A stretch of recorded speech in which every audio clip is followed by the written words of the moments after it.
In this video, I'm going to show you how I would use SketchUp to design and build a small side table or end table that I would do with my students. I use this as an example with my students so they can see something that I've got physically in the room and how I would do it inside SketchUp.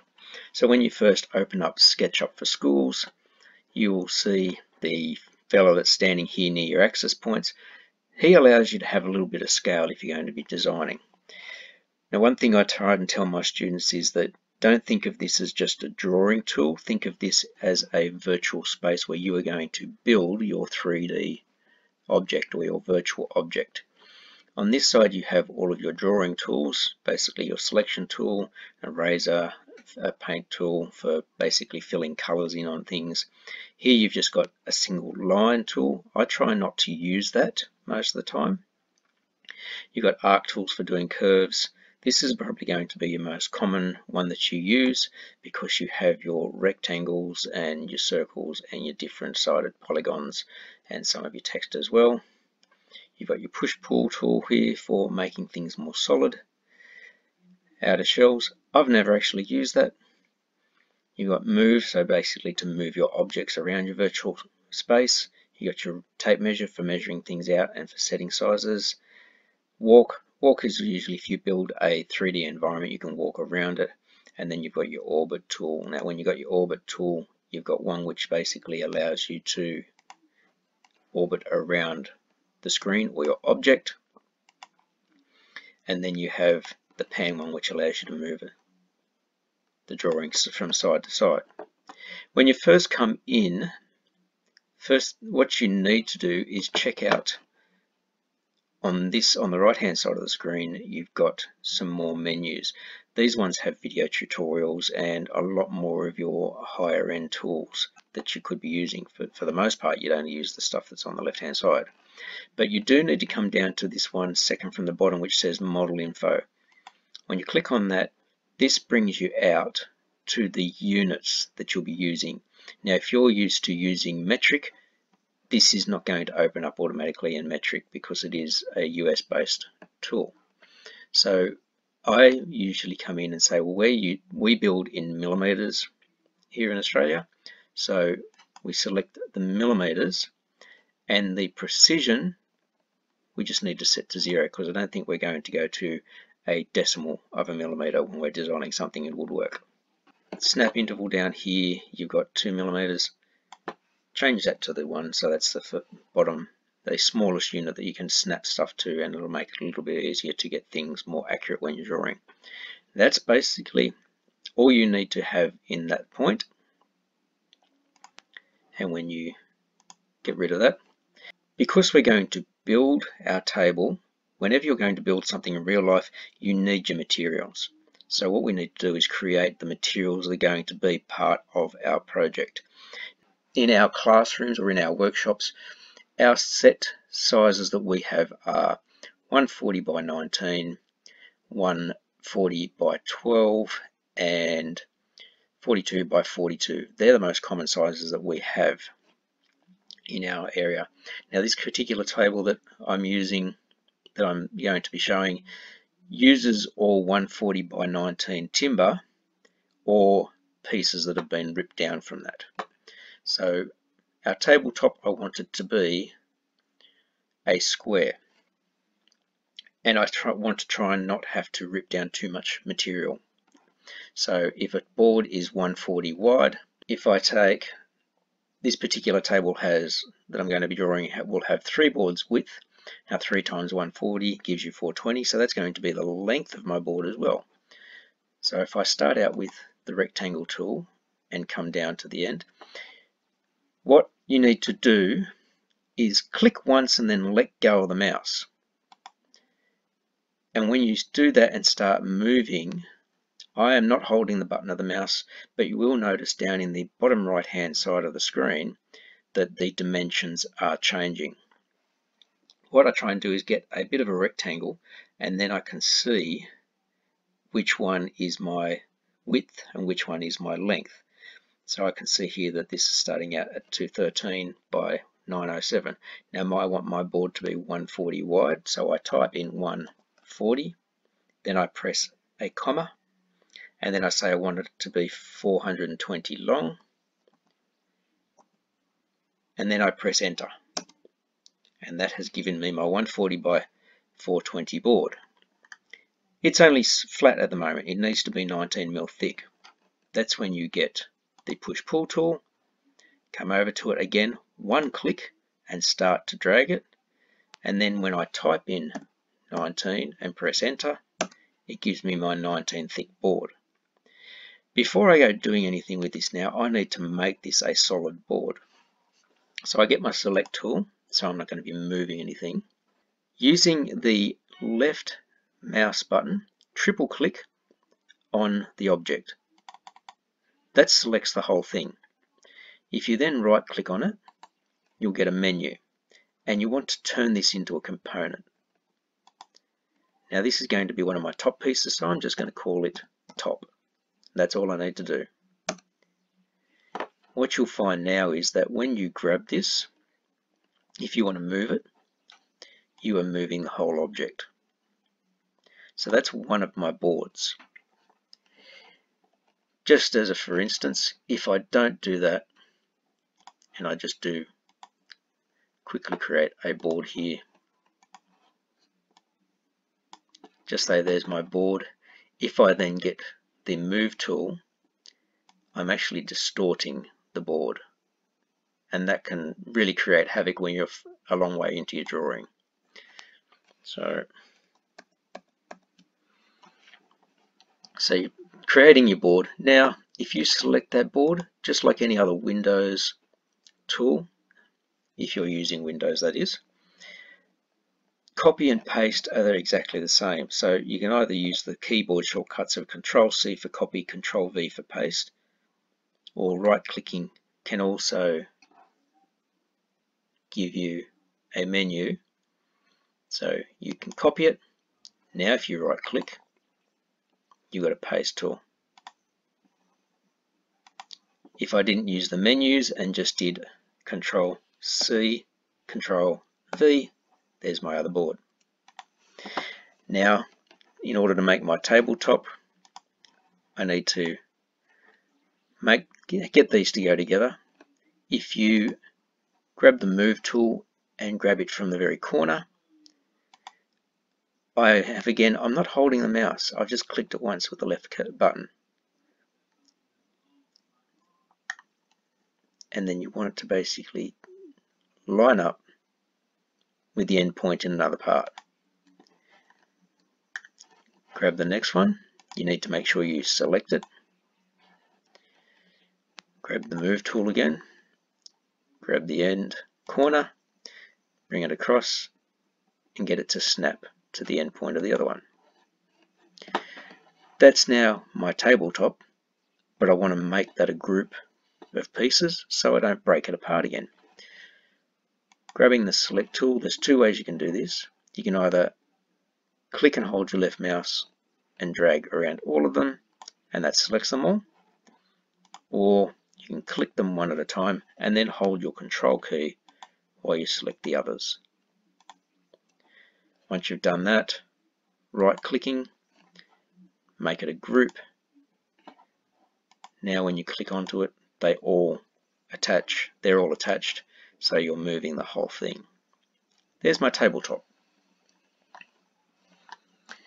Now for the legs of this table, my timber is again 19 thick, and I want my table legs to look like they're a 70 by 70 square from the outside, but they're not quite square.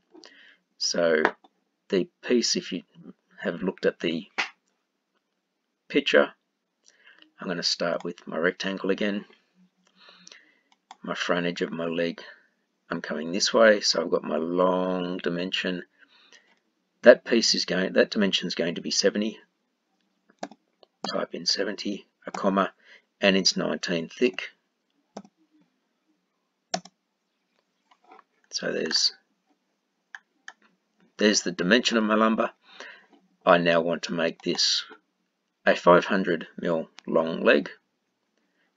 So I get it so that I get those little dots that you can see with the push-pull tool.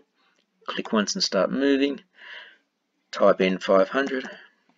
Now if I zoom out, I need to pan a little bit here. There's one of my legs. Same thing, I need to make this a component. Triple click, right click, make component, leg 1, because I'm going to have another part here. My second leg component is going to be 50mm, because that's close enough to 51. This time I want my measurements going in this direction. Actually, I need to click away so this isn't selected. I start heading in this direction. I can see my dimensions down on the right hand side of the screen. So my first one is the thickness, which is 19, 50. And then I want to make this 500 tall as well.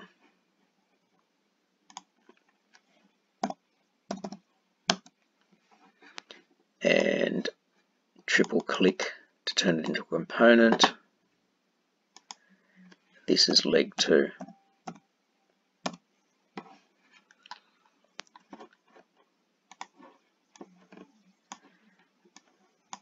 I need to get these two pieces together. What I want to do is get this corner here to line up with this corner here.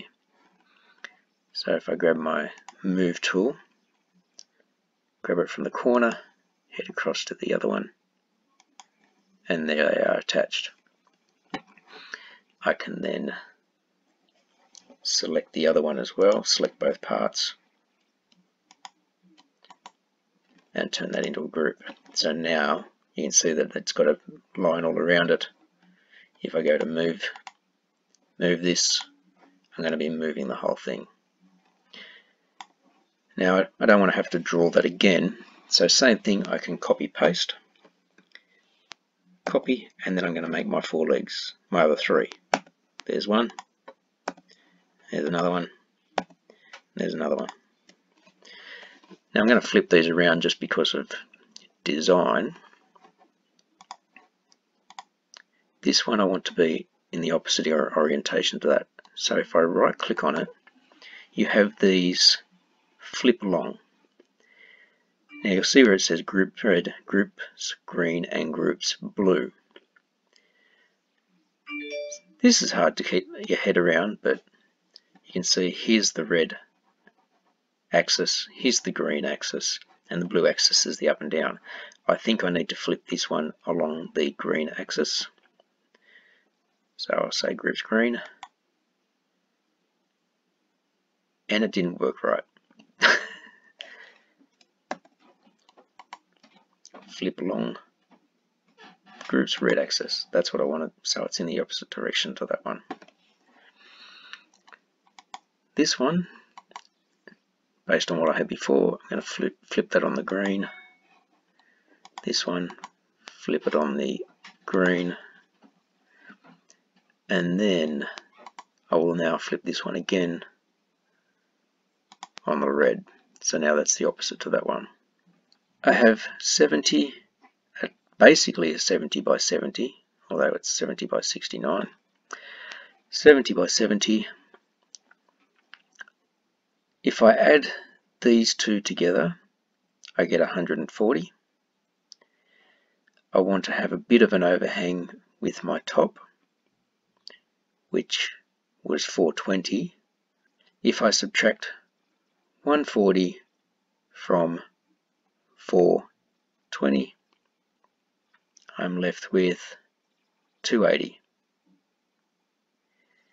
I want to have an overhang as well on both sides of either end of the legs.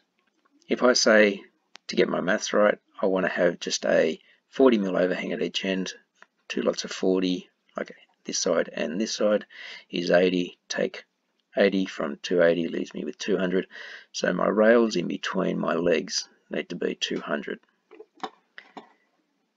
Come back here to make my rails. I'm going to start on the floor, coming this way. I type in my 200, 19, and my rails are going to be 70 tall.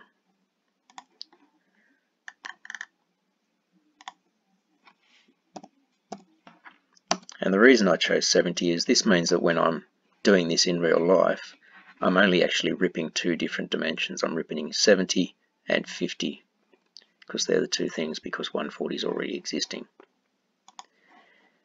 Triple click, right click, make component, rail. I need 4 of these, so I go Control, paste, paste, paste. And now I can start assembling all of these parts into a table. So if I select one of my rails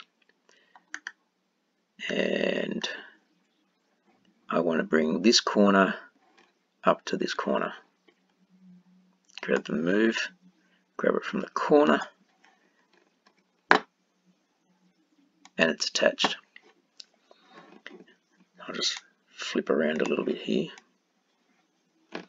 Now I need to get this aligned with this one. So I select the leg assembly and I'll move that corner to that corner. Now make sure I click off so I don't go moving stuff all over the place again. And I move over here a bit. Grab another rail. I'm going to make this corner here line up with this corner here.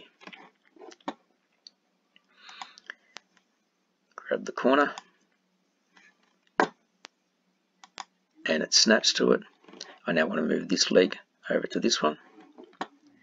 So I need to select the assembly, grab the corner, and get it to snap. Now so that these don't pull apart again, I can select them and turn that into a group as well. So now I've got a big group there. And now do the same with these. Make it a group, so now whenever I move those around, they'll stay together. Now I need to rotate these. Can't do the flip this time, so I actually need to... Where's the tool that I need? It's a move tool. Just rotate one. You're using a protractor, so you come along, get onto the top of it, and you want it to be in that orientation. Click in the center, come out to the edge, click it, and I'm not holding it again. I start turning. If you want to get it exact, type in 90 and it's done it. Do the same. Actually, I'll move that one first. I'm going to grab that one and position it up here. Now I get the other rail, grab my rotate again, go there, come out to the edge, start to turn it, type 90.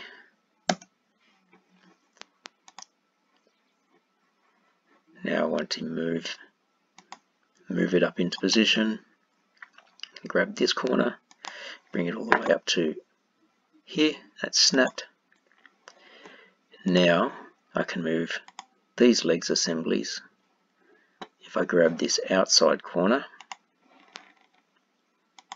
and move it across, it should snap. So there's the base of my table.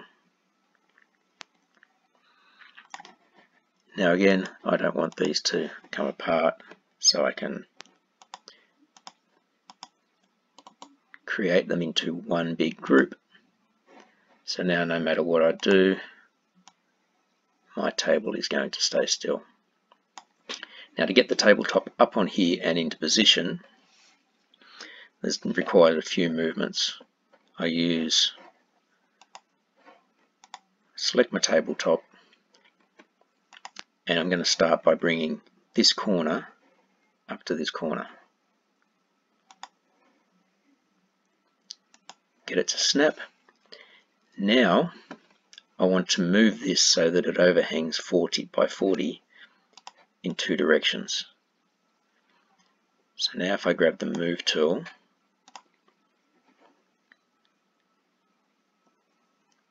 grab it and start moving it this way. Again, I'm not holding the mouse button, I've clicked it once. If I type in 40, it moves it 40 in that direction. So now you can see that the overhang looks fairly good. Now if I come this way, grab the move tool, start moving it in the green axis, you can see the little green axis showing up, type in 40, and now my table looks pretty good. I know that that's actually not centered in that direction because this whole thing is 2 mil shorter, so I probably should have moved that 42.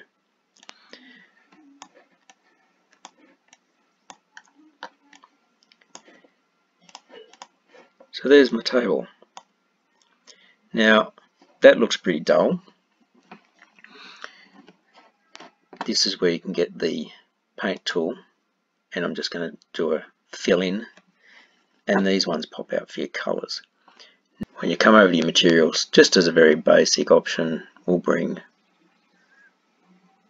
there's a wood colour. Simple as that. When you delve into this a little bit more, you will find that there are some wood grains colours. They're usually in the libraries section. So if this one I wanted to say, well, I'm going to put black legs on it and a timber coloured top.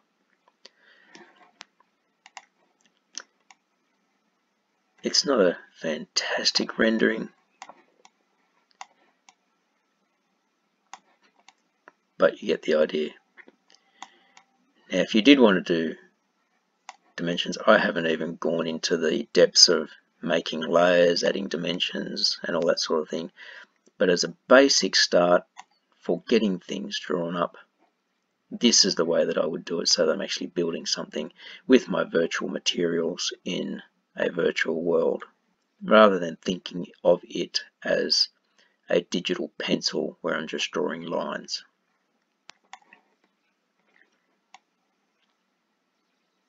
Hopefully that was helpful for people. I'll try and make some more later because this one's already dragged on fairly long. Thanks.